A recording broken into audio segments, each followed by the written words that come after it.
कुमारी जी पटना से। राधे राधे महाराज जी, आपके चरणों में कोटि कोटि प्रणाम। गुरु जी, ग्रस्त जीवन में रहकर भगवत प्राप्ति संभव नहीं लगता। क्या आप पूरी जिम्मेदारी हो जाने के बाद ग्रस्त जीवन का त्याग कर सकते हैं बिना भागवतिक माहौल के, सत्संग के? त्याग करके कहां जाओगे? कहां जाओगे त्याग करके? बस भ्रम है, तुम्हारा भ्रम है। बात इसकी नहीं है, बात है हमें सुलझ करके चलना है। सुलझ भागने से कहीं भगवत प्राप्ति होती है? कहीं जाने से भगवत प्राप्ति होती है? अगर कहीं जाने से हो तो चलो अपने सब लोग चलते हैं, भगवत प्राप्ति हो जाए। बताओ कहाँ जाया जाए? आप हमें स्थान बताओ कि वहां चलो तो भगवत प्राप्ति हो जाएगी। वहीं हम तुम्हें दिखाएंगे माया का तांडव। जहां आप कहोगे भजन करो, जहां भी हो, हम जैसी पद्धति से कहें वैसे भजन करो, आपको भगवत प्राप्ति हो जाएगी। पति में भगवान को देखो, सास ससुर में भगवान को देखो, रसोई बनाओ राधा राधा रटते हुए, पति में भगवान को देखकर उसको पवाओ, सास ससुर परिवार के जनों को पवाओ, राधा राधा राधा, भगवत प्राप्ति हो गई। कुछ नहीं, कलयुग है। अपने घर में रहो, अपने पति को भगवान मानो, अपने परिवार को भगवान का जन मानो, नाम जप करो, अच्छे भाव से सेवा करो, इसी से भगवत प्राप्ति हो जाएगी। वही काम हम कर रहे हैं। अपना भगवत स्वरूप मान रहे हैं, सब मेरे हो और कोई मेरा नहीं है। सबसे प्यार से बात कर रहे हैं, सबसे प्यार से मिल रहे हैं, पर किसी से प्यार नहीं है। बस यही पद्धति अपनानी है आपको। सबसे प्यार करो लेकिन भगवान की भावना से करो। तो किसी के शरीर से प्यार नहीं है, भगवान से प्यार है, भगवान को प्राप्त हो जाओगी। कितनी ऐसी गृहस्थ माताएं बहनें हुई हैं जो दिव्य संत हुई हैं, लेकिन उनको कोई जानता नहीं। मान लो बड़े संतों में जैसे मीरा जी, तो भावी की मीरा जी संत थी, गंगा यमुना बाई या भागवती बाई या करमेठी बाई, करमती बाई, लेकिन ऐसी हजारों घर गृहस्थी में माताएं बहनें हो गई जो भगवान को प्राप्त हो गई। कौन जानता है उनको? आप अंदर अंदर नाम जप कर रहे हैं, हर कष्ट सह रहे हैं, परिवार को पवा रहे हैं, परिवार का पोषण कर रहे हैं, भगवान को अपना मान रहे हैं, भगवान को प्राप्त होगी। बात समझना है। भाग के कहाँ जाओगे?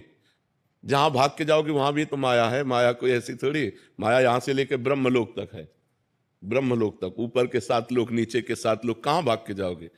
कलयुग है, अपने घर में रहो, संतों के प्रवचन सुनो और अपने घर में भजन करो। दूरी बना के रहो, वो भी पवित्र रहे, आप भी पवित्र रहो। खूब भजन करो। ये सब नाटकबाजी नहीं, बिल्कुल नाटकबाजी नहीं। नाटकबाजी से भगवान कभी नहीं मिलते हैं। भाई भोजन तो चाहिए ना, वस्त्र चाहिए ना, कहीं रहने को तो चाहिए ना, रहने के लिए किसी का आश्रय चाहिए ना।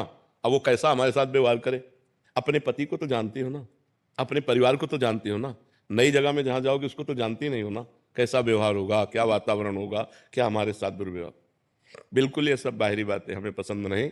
अपने घर में रहो, धर्म की कमाई से अपने परिवार का पोषण करो, भगवान का नाम जप करो, भगवान के आश्रित रहो, वो कृपा करेंगे, आपको प्राप्त हो जाएंगे।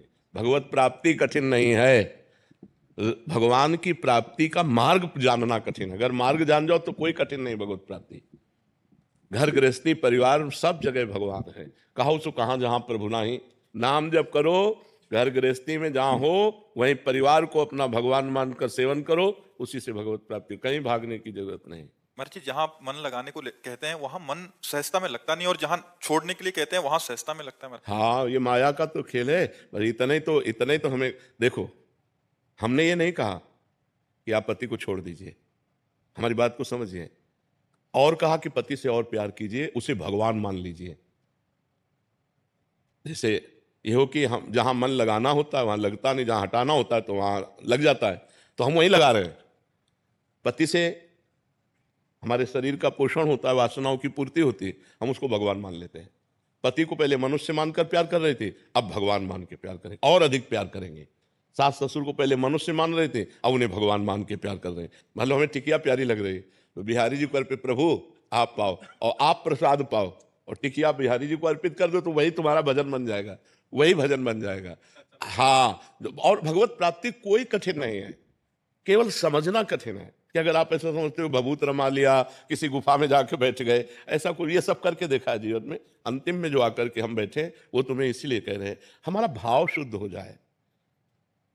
जो हम पदार्थ पा रहे हैं अपने पोषण के लिए, वही जब हम प्रभु को भोग, घर में ठाकुर विराजमान कर लो, उनको भोग लगाया, अब सब प्रसाद हो गया। प्रसादे सर्व दुखानाम हानि रस्योपजायते, वो समस्त हानि और दुखों का नाश करके आनंद प्रदान करे। पूरा घर ठाकुर जी का है। नाथ सकल संपदा तुम्हारी, मैं सेवक समेत सुत नारी, हो गया भजन। राधा राधा राधा राधा, आनंद पूर्वक भजन करो, कोई परेशानी नहीं, कहीं भागने की जरूरत नहीं। दूर से सत्संग सुनो और अपने घर में जाओ और भजन करो। कहीं भी ऐसा कोई आचरण हमसे गलत ना होने पावे।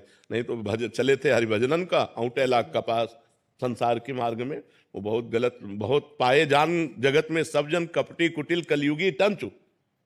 आप भेष मान करके समझ रहे हैं कि हमारा कल्याण हो सकता है, और हो सकता है कि वहां गलत हो जाए। इसलिए दूरी, धर्म पूर्वक चलो, अपने परिवार से प्यार करो और धर्म पूर्वक कमाओ और खाओ, खूब नाम जप करो। हम भगवान के बच्चे हैं, भगवान को प्राप्त होंगे। भगवान कोई और नहीं है, हमारे प्राण प्यारे हैं, हम उनके अंश हैं, हम उनके पुत्र हैं, हम उनकी संतान हैं। वो हमें जरूर प्राप्त होंगे, पर हम प्राप्त करना चाहें तब ना। हम नाम जप करें, हम धर्म से चलें, पाप कर्म ना करें, बस इतनी बात है। भगवान के प्राप्त करने के लिए कोई कठिनता नहीं। जो सबके दिमाग में बैठ गया है भगवान को प्राप्त करना बहुत कठिन है, कठिन नहीं है।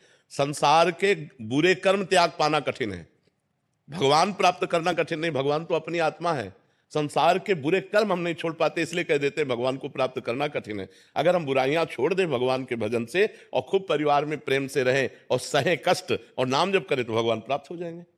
भगवान को प्राप्त होना कोई कठिन